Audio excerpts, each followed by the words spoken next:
Alors, chers camarades, amis et frères, dans le combat, vous êtes salués depuis vos différentes positions. Vous êtes bel et bien avec Herman le Patriote, votre frère. Alors, du côté de la Côte d'Ivoire, nous sommes dans une année, une période électorale à 9 mois, ou on va dire 10 mois, 8 mois, puisque février finit tellement vite. Donc, d'ici 8 mois, nous allons donc aller aux élections présidentielles pour pouvoir décider du sort du pays et de celui qui va décider à la place des Ivoiriens. Et donc, les partis politiques se mobilisent, les personnalités politiques comme le président Laurent Gbagbo sortent un peu, font des sorties. Le président Laurent Gbagbo a fait une sortie tout récemment où il a parlé, lorsqu'il a parlé de la dette ivoirienne, il a utilisé le mot Digba, qui signifie en français énorme, hein, gigantesque, grand et gros.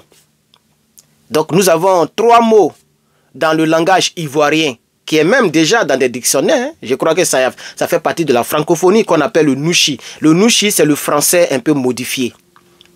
Ici, il y a les slangs, c'est-à-dire l'anglais modifié. Gotcha, ça c'est pas anglais, mais c'est de l'anglais que c'est sorti. Ça veut dire j'ai compris, ou bien j'ai assimilé. Donc, chez nous les Ivoiriens, on a 3 mots pour essayer de dire énorme, grand, gigantesque, beaucoup, trop. Donc nous avons Dumba, nous avons Digba et nous avons balèze. Et peut-être il y a d'autres encore pour les certifier dans cette langue-là.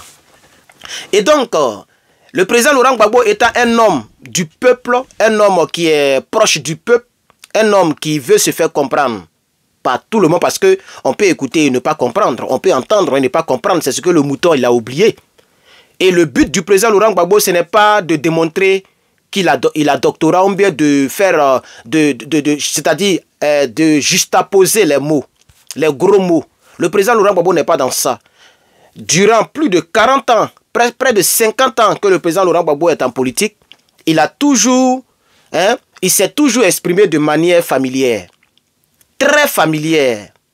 Vous voyez, le président Laurent Gbagbo a toujours utilisé le français facile, comme on le dit, pour pouvoir se faire comprendre par toute la Côte d'Ivoire, par toutes les couches sociales. Et donc, le secrétaire exécutif du RHDP a fait une sortie. En voulant honnir le président, il a dit que le président Laurent Gbagbo n'aurait pas dû utiliser ce mot et que ce n'est pas sérieux. Mais ce qu'il a oublié, c'est que plus tard, quelques secondes plus tard, il a utilisé le même mot en le changeant un peu. Comme lui, il est gros, bête, donc il a utilisé Dumba. Mais toi, tu es secrétaire exécutif du RDR. Tu dis à un autre homme politique qui n'est pas sérieux parce qu'il aborde le problème de la dette qui n'est pas un petit problème. Et toi-même, à Djoumani, tu utilises encore ce même mot. Donc, je ne comprends pas. Dites-moi en commentaire ce que ça signifie. Parce que ça, ce n'est plus mouton. Je pense qu'on doit chercher un autre animal qui est plus bête que mouton parce qu'on ne comprend pas. Alors, on va l'écouter ensemble. Puisque certaines personnes peuvent dire que nous inventons, ça est sur la toile, ça fait près de 24 heures maintenant. Donc, on va l'écouter ensemble et moi, je vais développer, on va continuer. Donc, on y va, on écoute ensemble. J'ai entendu quelqu'un dire que le président Alassane Ouattara a contracté une Digba-dette. Je sais que, en parlant de Digba-dette, c'est pour amuser la galerie. Mais quand on aborde des sujets aussi importants, il faut être sérieux. Vous ne verrez jamais le président Alassane Ouattara parler ainsi, parce qu'il incarne le sérieux à l'image du président Félix Houphouët-Boigny. Quand donc il parle de Digba-dette, il oublie de mentionner que notre pays gère bien sa dette. Il oublie aussi de mentionner qu'à côté de la soi-disant Digba-dette, il y a un Dumba-travail.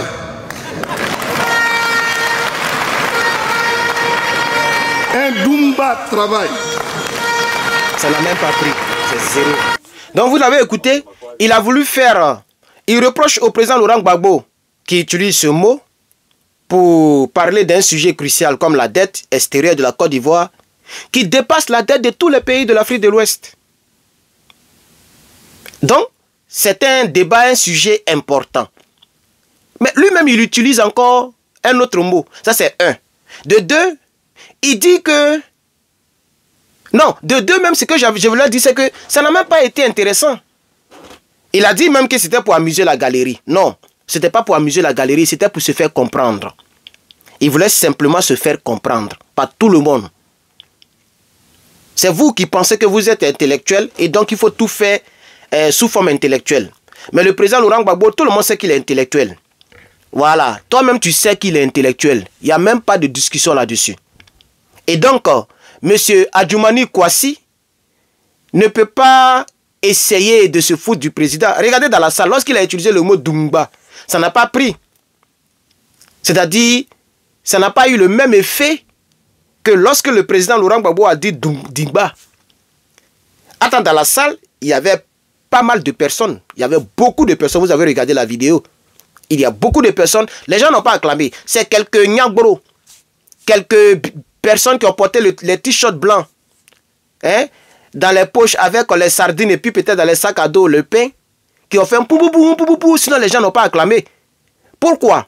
Parce que les Ivoiriens savent que vous êtes des plaisantins. Ça c'est un. Vous êtes des voleurs. Ça c'est deux. Vous êtes venus au pouvoir par la rébellion. Ça c'est trois. Même s'il y a quelqu'un qui dit qu'il est le père de la rébellion, le chef de la rébellion, mais quand même, vous êtes aussi venu par la rébellion. C'est ça aussi qui est la triste réalité. Ou bien, via la rébellion, ou bien la rébellion, elle vous a profité. Vous voyez? Et donc, tout ça fait que les Ivoiriens, ils sont là, parce qu'ils doivent être là, mais ils ne sont pas là de cœur avec vous. Voilà, ils ne sont pas là. Tous ceux qui étaient dans la salle, on a vu des gens, des chefs à qui vous avez distribué des véhicules, etc., etc. dont je parlerai tout à l'heure dans une autre vidéo pour parler au peuple Atchan, surtout aux chefs Atchan. Ils étaient là, mais personne n'a acclamé, ça n'a pas... Si c'est Gbagbo Laurent qui parlait, mais tu allais voir que la salle n'allait pas être... n'allait pas avoir, je vais dire, la même atmosphère. Et donc, M. Adjoumani, le président Laurent Gbagbo n'est pas ton ami. Et toi-même, tu sais que tu ne seras jamais président. Parce que toi, comme ça, qui va te voter? Donc, le président, en voulant le rabaisser, tu as oublié que tu as affaire à quelqu'un qui n'est pas du tout ton ami. Au moins, lui, il est devenu président. Lui, il a une histoire. Et toi, Adjoumani, ton histoire, c'est que tu as soutenu les rebelles. C'est ça, ton histoire. Et elle est triste. Ton histoire n'est pas digne. Ton histoire n'est pas honorable. Ton histoire ne peut pas être placée sur un piédestal. Tu vois, non? On ne peut pas faire l'éloge, si tu ne connais pas piédestal, on ne peut pas faire l'éloge de ton parcours. Parce que ton parcours est sale. Tu as soutenu les gens qui ont tué nos parents. Tu étais à l'hôtel du Golfe. C'est ça aussi qui est la vérité. Tu n'es pas un exemple. Donc, en voulant rabaisser le président Laurent Gbagbo, tu as rabaissé ton parti. Parce que les gens n'ont même pas acclamé. Tu vois, il n'y a pas du tonus, il n'y a pas du flair, il n'y a pas ce qu'on appelle, je vais dire, d'inspiration. Parce que ça ne sort pas de ton ventre, ça ne vient pas de ton bas-ventre. Tu vois un peu, non, ça ne vient pas de tes entrailles. Et la preuve, tu étais obligé de lire là où le président n'a jamais lu. Tu as déjà vu le président avec papier pour lire? Il dit, il parle comme nous autres. Et regarde-nous ses disciples. Dans toute cette vidéo, on ne lit pas. Moi, je peux faire direct de 2 heures sans lire, sans regarder quelque part. Mais si toi, on te fait asseoir dans cette magnifique chaise que mes abonnés m'ont offert, et je leur dis merci d'avance, une magnifique chaise, si on te fait asseoir ici, avec des lumières qui sont gênantes, hein, avec le micro qui est là, qui gêne un peu, et il n'y a rien, il n'y a pas un tableau où les écritures montent, et on dit qu'il faut faire une vidéo de 10 minutes, tu vas tituber à Adjoumani, ou tu vas lire quelque chose, ou tu vas mettre prompteur pour que les écrits passent. C'est ça chez vous. C'est pourquoi vous n'avez pas des puissants cyberactivistes. Parce que vous voulez faire de l'à peu près. Vous voulez faire du copier-coller. Gbagbo Laurent, c'est l'original. Tu ne parles pas que le président Laurent Gbagbo. Et tu ne parleras jamais comme lui. Tu n'arriveras jamais à son orteil.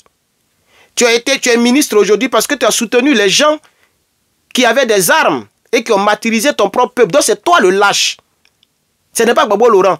C'est toi qui n'es pas sérieux. Ce n'est pas Gbagbo Laurent. Gbagbo Laurent est trop sérieux.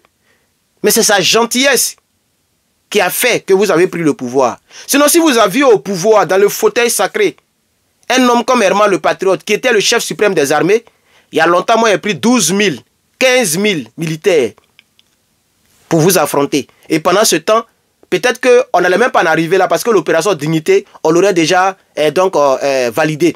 Et même les frappes sur l'hôtel du Golfe, on aurait validé, parce que nous étions en guerre. C'est ça qui est la triste réalité. Mais comme il est très gentil, il vous a laissé. C'est pourquoi vous bavardez. Vous qui avez pris les armes pour éliminer vos parents. Mais, soyez zen. Personne ne se vengera.